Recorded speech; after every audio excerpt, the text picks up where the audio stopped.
Bom, boa tarde, meu nome é Vanessa. Eu fiz o trabalho sobre a hierarquia das leis.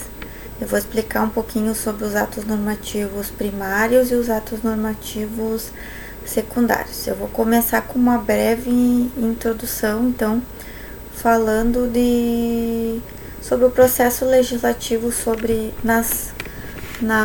na evolução das constituições. A evolução do processo legislativo ela já é prevista desde a primeira Constituição, a Constituição Imperial de 1824.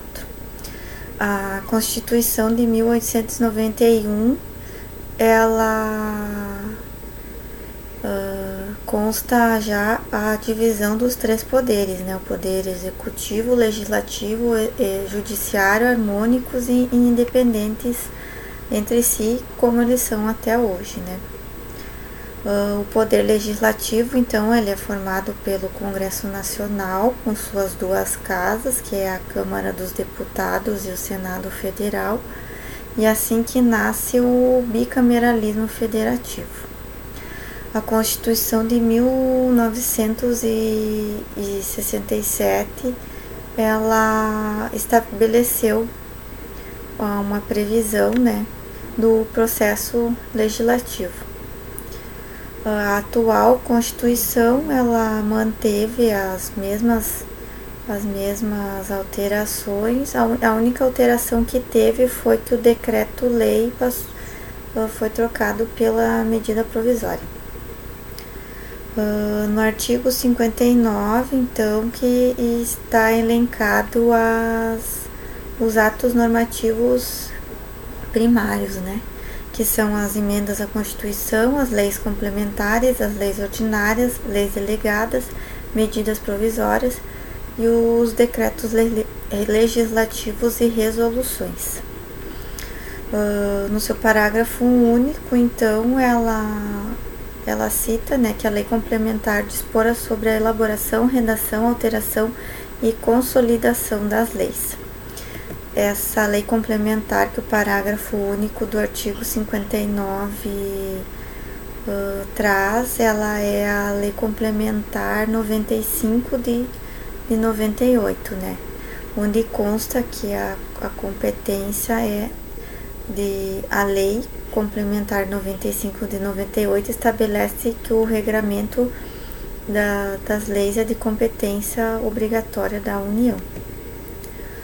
Os atos normativos, eles podem ser de iniciativa do legislador, como estabelece a Constituição, ou de órgãos públicos, né?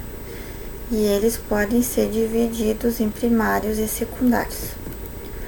Os atos normativos primários, eles regulamentam a Constituição e eles são fundamentados unicamente nelas, que é o rol elencado no artigo 59.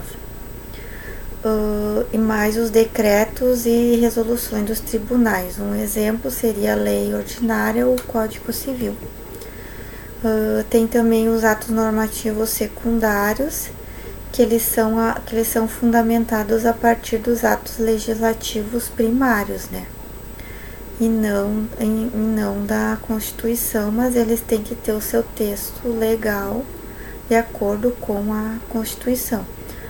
Um exemplo de atos normativos secundários seria os decretos regulamentares e as resoluções das agências regulamentadoras. É importante ressaltar que entre os atos normativos de mesma espécie não há hierarquia entre eles. No caso, uma lei complementar, ela não é superior a uma lei ordinária. E quando há conflito entre elas, ele é solucionado através das competências normativas e não de uma lei sobre a outra. Bom, meu trabalho era esse e espero que eu tenha contemplado a atividade.